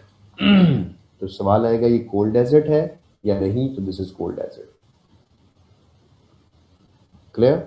अच्छा, अब हम करते हैं दश्ते लूत। दश्ते लूत जो है वो ईरान के अंदर है, ईरान की सरजमीन वाली साइड पे जो आपको नज़र आ रहा है, दिस दश्त इज कॉल्ड दश्ते लूत। अब दश्ते लूत के बारे में सिर्फ यही बात, ये सेकंड मैंने ऊपर लिखा हुआ है। दश्ते लूत के बाद हमारे पास थर्ड है रब्बुल खाली। अरेबिक लफ्ज़ लग रहा है ना, रब अल खाली, खाली ज़मीन बड़ी जगह, राइट। तो अल खाली जो है डेजर्ट, वो बेसिकली ये आपको दिखाता हूँ, अरेबियन पेनिनसुला के अंदर है, और अरेबियन पेनिनसुला में सारा नहीं, अरेबियन पेनिनसुला की ये नीचे वाली जगह दिखाता हूँ। आप इसके साथ एक वर्ड लिख लें, south Arabian peninsula. South Arabian यानी अरेबियन पेनिनसुला जो जगह है, इसका साउथ का जो इलाका है वो रब्बुल खाली में फॉल करता है। तो अरेबियन पेनिनसुला के अंदर ये जो सदर्न पार्ट है, दिस पार्ट इज कम इन रब्बुल खाली। तो ये 3 डेजर्ट्स हो गए। अच्छा, अब 3 डेजर्ट्स एशिया के कंप्लीट हो गए, एशिया में यही डेजर्ट्स हैं, लेकिन पाकिस्तान के डेजर्ट्स भी हम इसी के साथ ही पढ़ लेते होते हैं, क्योंकि हम पाकिस्तान सेंट्रिक होते हैं। ये अगर मैं पाकिस्तान का नक्शा आपको दिखाऊं, तो ये पाकिस्तान को थोड़ा सा बड़ा करूं, तो पाकिस्तान के पुत्र इस जगह पे एक डेजर्ट है, ये वाला इलाका, राइट, ये इलाका, ये जो पूरे का पूरा डेजर्ट है इसको कहा जाता है थर, THAR, ठीक है, थर डेजर्ट। और इसको पाकिस्तान के अंदर बहावलपुर, फोर्टाबास के इलाकों में देखा जाता भी है, और आप लोग में से कोई अगर बहावलपुर रहता हो, वहाँ भी जो ज़मीन है वो बेसिकली थल में फॉल करती है, थर में, THAR, राइट, THAR, थर में। अब जो थर है ना, ये इंडिया में राजस्थान और पाकिस्तान में बहावलपुर डिवीजन के साथ लिंक करता है, और पाकिस्तान में इसको चोलिस्तान भी कहते हैं, ठीक है। एक और डेजर्ट है उसको कहते हैं थल, हाँ, रूही, चोलिस्तान, बिल्कुल इसी को कहते हैं। एक और डेजर्ट है पाकिस्तान के अंदर, वो थल है। थल जो है ये मियाँ वाली भक्कर के पास है, ये मुजफ्फरगढ़, मियाँ वाली, भक्कर के पास जो रेतले से इलाके हैं सारे, दिस कम्स इन थल। तो ये छोटा सा डेजर्ट। अब इस तरह बहुत छोटे छोटे किसी मुल्कों के डेजर्ट्स अगर हैं, कुछ ऐसे इलाके हैं, तो वो फॉल नहीं करते। जो मैंने आपको बताया वो कॉन्टिनेंटल हैं, वो मेजर हैं, तो वो आप लोगों ने भी देखे, राइट। अच्छा, ये कुछ ये डेजर्ट्स हो गए हमारे पास, डेजर्ट्स हमारे ख़त्म हो गए। एक ही डेल्टा जो कि सबसे बड़ा डेल्टा है, दुनिया का सबसे बड़ा डेल्टा है, वो मैं आपको यही बताना चाहता हूँ। ये जो इंडिया है, इंडिया का पानी सारा इकट्ठा होकर इस जगह पे देखें, एक बड़ा सारा माउथ बना रहा है इस जगह पे। यहाँ से पानी आ रहा है, यहाँ से पानी आ रहा है, यहाँ से पानी आ रहा है, यहाँ से पानी आ रहा है, ये देखिए एक बहुत बड़ा माउथ बन रहा है। और डेल्टा की शक्ल इस तरह से होती है। डेल्टा मैंने आपको कहा था कि रिवर जो है वो ओशन में गिरते हैं। बस ये लास्ट है, इसके बाद हम नमाज की ब्रेक लेंगे। अगर मैं इसको आपको जूम करके दिखाऊं तो देखें, पानी सी में गिरने से पहले एक गड्ढा बना रहा है बहुत बड़ा। इस जगह को हम एक डेल्टा कहते हैं, और इस डेल्टा के मुतालिक आपको मैं लिखवाता हूँ। इसको कहा जाता है वर्ल्ड लार्जेस्ट डेल्टा, दुनिया का सबसे बड़ा डेल्टा है ये, और इसका नाम है सुंदरबन, राइट। और इसको हम इंडिया और बांग्लादेश का डेल्टा भी कहते हैं। इसको हम गंगा गंगा गंगा रिवर जो है इंडिया का, गंगाज डेल्टा भी कहते हैं। इसको हम बंगाल डेल्टा भी कहते हैं, राइट। तो जो बे ऑफ बंगाल है वो भी इसके साथ ही फॉलो करता है। तो मैंने कितने सारी वर्ड लिखवाए हैं। इसको हम सुंदरबन डेल्टा भी कहते हैं, इसको हम गंगा डेल्टा भी कहते हैं, इसको हम बंगाल डेल्टा भी कहते हैं, और बे ऑफ बंगाल भी यहाँ पे। तो अगर ये सवाल आए कि which one is the largest delta of the world, तो वो डेल्टा एशिया के अंदर ही है। और वो कौन सा डेल्टा है? ये डेल्टा है जहाँ पर इंडिया के दरिया और भारत के दरिया आकर वहाँ पर आते हैं, और ये बांग्लादेश और इंडिया के दरमियान किसी जगह पे आके बनता है, और इसको हम सुंदरबन डेल्टा भी कहते हैं, और this is world largest. Clear? अब जब हम नमाज के बाद वापस आते हैं तो 5:17 हो रहे हैं, तो हम कोशिश करते हैं कि 5:30 पे ज्वाइन करो मुझे, और 5:30 पे हम दो चीज़ें फौरी तौर पे करेंगे। एक हम करेंगे रिवर्स ऑफ एशिया, और एक हम करेंगे लेक्स और रिवर्स के बाद हमारे पास होंगी स्ट्रेट्स के बाद पेनिनसुला। ये मैं चेक करके आज छोड़ दूंगा, और फिर मिसलिनियस इसके हम करेंगे अफ्रीका के साथ नेक्स्ट क्लास में। तो कोशिश करेंगे 30 मिनट्स में हम ये सॉल्व कर लें। ऑल क्लियर जी? कोई क्वेश्चन हो तो फिर ब्रेक के बाद ले आइएगा। तो ब्रेक टिल 5:30।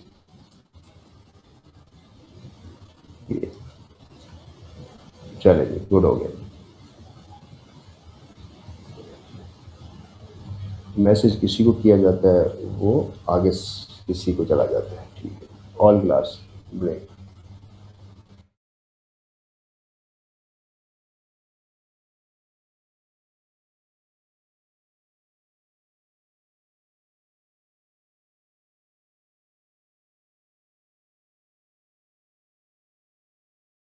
ये येलो इसलिए है कि आप लोग कभी सहराओं में सस्सी जब थल के अंदर रुल रही थी, तो थल की हवाएं जब चलती थी किसी रेत के ऊपर, तो उसके साथ जो मट्टी है वो उसके मुंह पर आकर गिरती थी, राइट। या आप कभी खुद सहरा में हो, या कभी हवा चल रही हो, आंधी हो, तो आपको वट्टे रोड़े मुंह पे आके छोटे छोटे लग रहे होते हैं, यानी आपके रुखसार पे लग रहे होते हैं। अब जब हम किसी सहरा में होते हैं तो वहाँ पर हर तरह के रेत के ज़रात होते हैं। एक रेत का ज़रा होता है जिसको लोएस कहते हैं, LOES, the fine particles of sand, right, sand. तो फाइन पार्टिकल्स होते हैं, चमकीले से ज़रात होते हैं, लोएस। तो गोबी डेजर्ट जो कि चाइना के और मंगोलिया के साथ है, उसके जो लोएस हैं, फाइन पार्टिकल्स हैं, जिनका कलर येलो है, वो हवाओं के साथ उड़कर जाकर होंग ही रिवर में गिरते हैं, और उसका जो बेड है, उसकी जो ज़मीन है, उसको येलो कर देते हैं। इस वजह से इसको येलो रिवर कहा जाता है, पहली बात। तो येलो रिवर इसको क्यों कहा जाता है? Due to the particles of Gobi desert, और गोबी डेजर्ट्स की वजह से ये वहां पर येलो कर देता है कलर। अब आपने एक नाम सुना होगा, येलो सी। तो येलो सी मेरा पुत्र और चीज है, येलो रिवर मेरा पुत्र और चीज है। पता नहीं ये बच्चे आप लोग की क्लासेस में हैं भी या नहीं हैं, और एक एक नाम से दो दो बच्चे क्लासेस ले रहे हैं। मैंने वैसे कह दिया था एडमिन को कि इन बेचारों को लेने दो। पता नहीं ये क्यों ऐसे क्लासेस लेना चाहते हैं, क्यों अपने करियर के साथ ऐसा करते हैं। अगर आप लोग अफोर्ड नहीं कर सकते हो, अगर आप लोगों ने क्लास लेनी है, आप नोआ एक दफ़ा फ़ोन करें, हम आपको अलाउ कर देंगे। क्यों डॉज करते हैं, क्यों इस तरह करियर को एक्सेस करने की कोशिश करते हैं, और क्यों इन चीज़ों को रिकॉर्ड करते हैं। नोवा का ये प्रोग्राम जो आप लोग को हमने ऑफ़र किया है, ये किसी तरह भी प्रॉफिटेबल या अर्निंग पॉइंट ऑफ व्यू से नहीं है। ये जब हमारे पास डिमांड आती है कि इतने बच्चे लेना चाहते हैं, हम उनके लिए प्रोग्राम इशू करते हैं।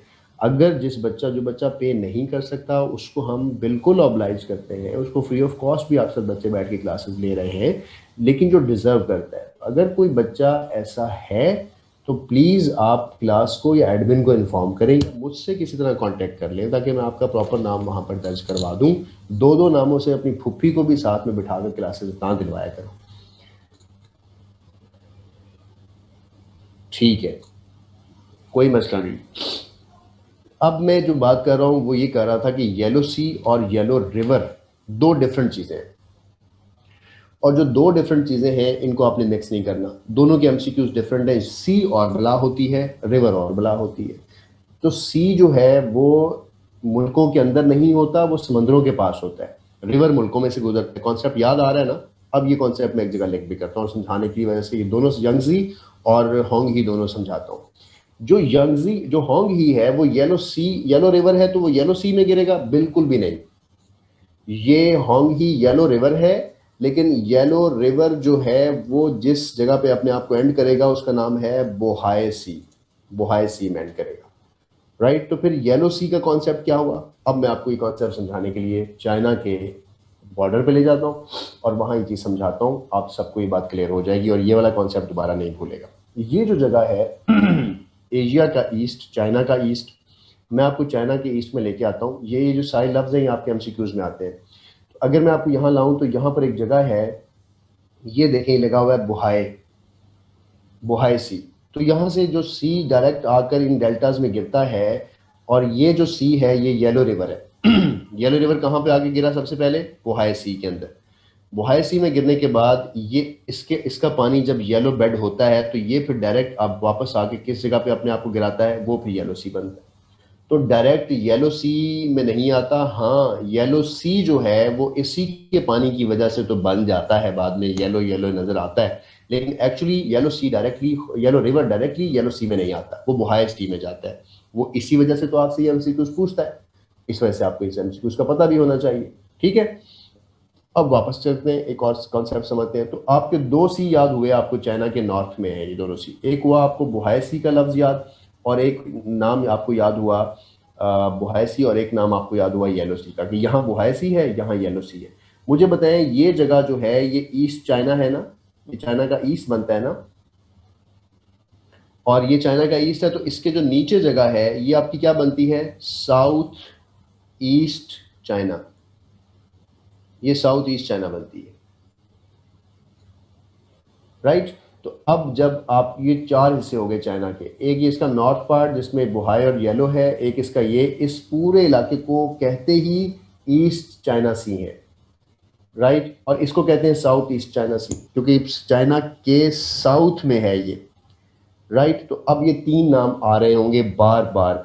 जब भी साउथ ईस्ट चाइना सी की बात की जाए तो आपके दिमाग में आएगा कि ये सदर्न पार्ट वाला है, इसलिए जब बिल्कुल ईस्ट में बात करेंगे तो आपने डायरेक्ट यहाँ आ जाना है।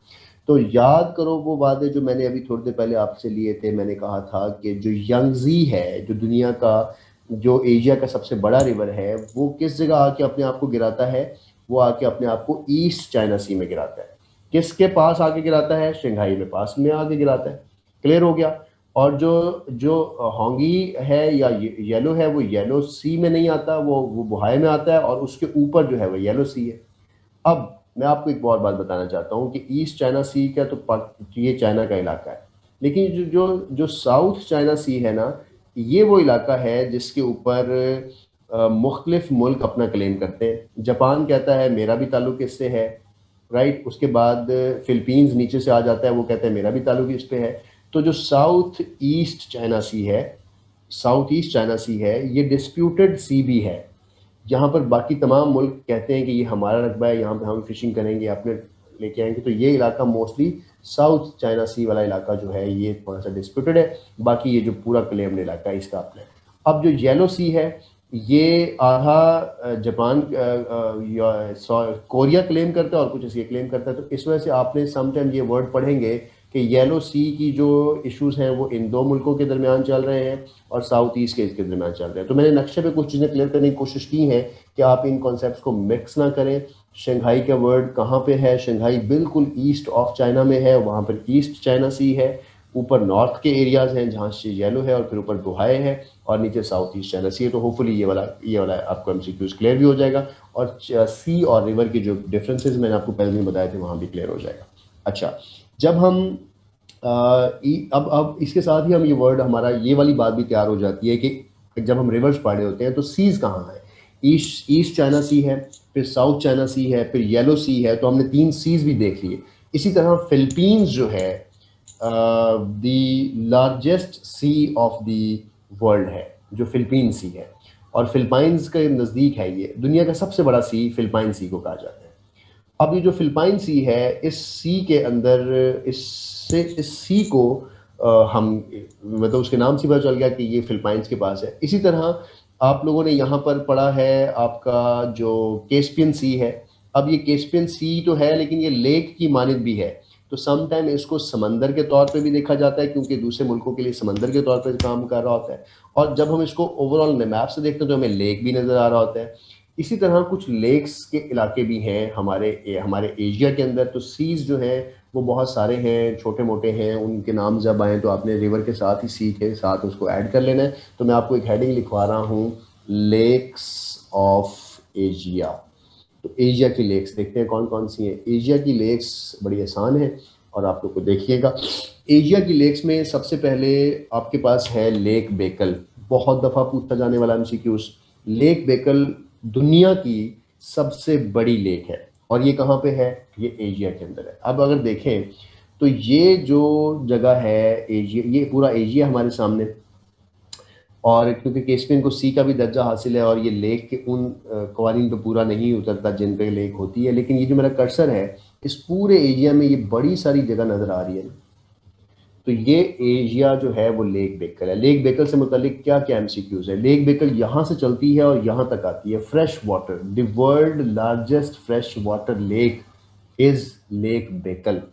अब जो लेक बेकल है, इससे मुतालिक क्या क्या एमसीक्यूज आते हैं? इन तमाम पहाड़ों से इसका पानी फ्रेश वाटर के तौर पे नीचे आता है, और उसके बाद ये पानी आगे भी सैराब होता है और आगे जाता है, तो इसलिए ये फ्रेश ही रहता है, और पानी इसमें से आता जाता रहता है। डेप्थ भी इसकी बहुत ज़्यादा है, और इसकी लेंथ भी बहुत ज़्यादा है। कम अज़ कम आपका लाहौर से लेकर मुल्तान तक का इलाका ही कवर कर रही है। इतने बड़े इलाके पे ये लेक है, इस वजह से दुनिया की वर्ल्ड लार्जेस्ट है। क्या क्या एमसीक्यूज आते हैं? ये फ्रेश वाटर है, बाय वॉल्यूम दुनिया की लार्जेस्ट लेक है, ये डीपेस्ट लेक भी है दुनिया की। दो चीज़ें, इसकी जो लेंथ है वो है 636 किलोमीटर, और ये है किस जगह पे? ये रशिया के अंदर है, पहली बात। ये रशिया का एक बहुत ठंडा इलाका है, साइबेरिया, उसमें है। ये साउथ और ईस्ट रशिया के अंदर है, और ये मैं नहीं कह रहा, अगर इसका खुद भी देखें तो ये आपको ये रशिया के साउथ में नज़र आ रही है, राइट। ये रशिया का साउथ है, और ये रशिया का इस ईस्टर्न पार्ट है, तो साउथ ईस्ट में ये फॉल करती है। ये देखें, ठीक हुआ। अच्छा, अब अगली लेक देखें, लेक बाल्कश। मैंने कहा था खश बख लख यख ऐसे जो भी नाम इस्तेमाल होंगे वो central Asian Republican states, Afghanistan और इन इलाकों के नाम होते हैं। तो लेक बाल्कश दूर से नज़र आएगी, और ये आपकी दूसरी बड़ी लेक ऑफ एशिया है। लेक बाल्कश, ये लेक बाल्कश, ये लेक बाल्कश, ठीक है। लेक बाल्कश कहाँ है? लेक बाल्कश साउथ ऑफ काज़ाख्स्तान में। अस्सलाम वालेकुम, देखिए आप खैरियत से? बिल्कुल ठीक ठाक। बस 6 बजे तक है ये क्लास, बस 2-3 मिनट तक बात करता हूँ। अच्छा चलें, ठीक है। काज़ाख्स्तान के साउथ में है ये, और उसके बाद जल्दी जल्दी करते हैं। केस्पिन को भी हम समटाइम्स लेक में कंसिडर करते हैं। 3-4 लेक्स और हैं यार। ऊपर देखिएगा एसी चल रहा हो, इंटरवल रूम में चेक करवा लें ज़रा एक दफ़ा। ऑलराइट, उसके बाद हमारे पास है जी lake Taymyr, TAYMYR, lake Taymyr. उसके बाद लेक टेमर भी रशिया के अंदर है, राइट। उसके बाद एक और लेक है हमारे पास, लेक आइजक कुल लेक।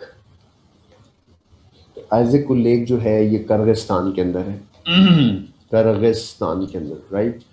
उसके बाद है लेक उर्मिया। एमसीक्यूज इस पे आया हुआ था, कि ये कहाँ है, तो लेक उर्मिया जो है वो ईरान में है, राइट। उसके बाद है एक लेक किंगगाई, तो आप चिंगची रक्षे देखते हैं ना, वो किंगची लिखा होता है, तो हम किसको चिंगची पढ़ते हैं, क्योंकि चाइना ची को क्यू से लिखता है। तो किंगाई कहाँ होगी, किंगाई लेक, शिंगाई लेक कहाँ होगी, चाइना के अंदर। उसके बाद है लेक खान का, खान का लफ्ज निकला ही रशिया के इलाकों से है। लेक खान का, लेक खान का इसलिए इम्पोर्टेंट है कि ये रशिया और चाइना के बॉर्डर पे, चाइना बॉर्डर पे, ठीक हुआ। तो these are few lakes in Asia जिसको भी हमने एनलिस्ट कर लिया। तो अगर आप अपने नोट्स पे नज़र दौड़ाएं तो आपके नोट्स में इनके डेजर्ट्स अलहदा आपने लिखे, रिवर्स आपने अलहदा लिखे, लेक्स आपने अलहदा लिखी, पेनिनसुलाज आपने अलहदा लिखे, मिडल ईस्ट को आपने पूरा एक्सप्लोर किया कौन कहाँ पे है। और अब रह गई स्ट्रेट्स। तो अगले जब हम क्लास में आएंगे तो मुझे जो आपके सीआर हैं वो मुझे बता देंगे कि हमने कौन कौन से एरियाज़ करने हैं। तो मैं सीआर साहब आपके लिए लिख दूं ताकि मुझे आपने रिमाइंड करवाना है कि हमारा ये एशिया के एरियाज रह गए, ताकि हम उसको स्टार्ट करें। पहला तो हम स्टेट ऑफ एशिया लिखेंगे कि एशिया में कहाँ कहाँ कौन कौन से स्टेट है, एक ये इलाका। उसके बाद आपने मुझे बताना है बेज ऑफ एशिया करनी है, अभी एशिया में कहाँ कहाँ कौन सी बे है। उसके बाद हमने इसके मिसलिनियस करने हैं, राइट। और मिसलिनियस के अलावा जी बस ये 3 एरियाज़ हमारे एशिया के रहते हैं। इसको करने के बाद फिर हम इंशाल्लाह उसी दिन अफ्रीका को भी स्टार्ट कर लेंगे साथ। तो हमारे नेक्स्ट लेक्चर जो होगा वो एक और होगा, ताकि हम उसमें ये दूसरा जो हमारा लास्ट रहता है कॉन्टिनेंट उसको कवर कर लें। उसके बाद फिर आप मेरे साथ क्लब होंगे with for last lecture with tehsildar batch. All clear जी। तो 6 बज गए, तो 6 बजे हमारी क्लास का ऑफ टाइम है। आप लोगों से मुलाकात इंशाल्लाह ताला कल होगी अब, या जब भी क्लियर होगा।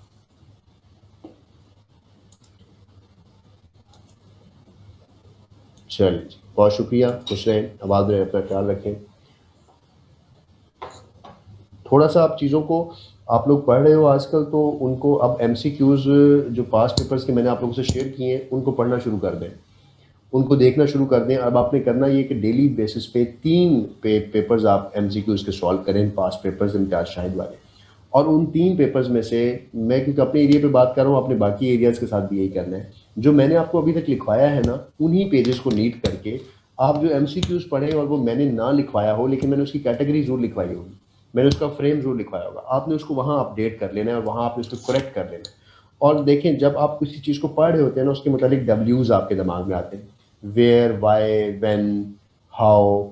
तो वो जो ये वर्ड्स आपके दिमाग में है, तो दिस इज़ क्यूरोसिटी जो आपको ये अपील करेगी कि आप चीज़ों को पढ़ना चाहते हैं मजीद, या उनके मतलब आप मजीद इन्फॉर्मेशन लेना चाहते हैं, तो आपने फिर उसके मुतालिक भी पढ़ना शुरू कर देना, राइट। तो फिर आपको आप बेसिकली अरेंज कर रहे होंगे PPSC का डोजियर, जहाँ से वो आपको उठा के क्वेश्चन आपको दे देता है कि ये बनाना है।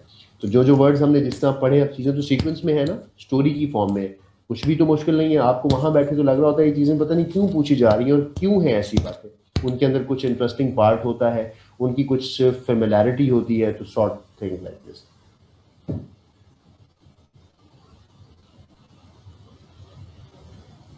ठीक है जी।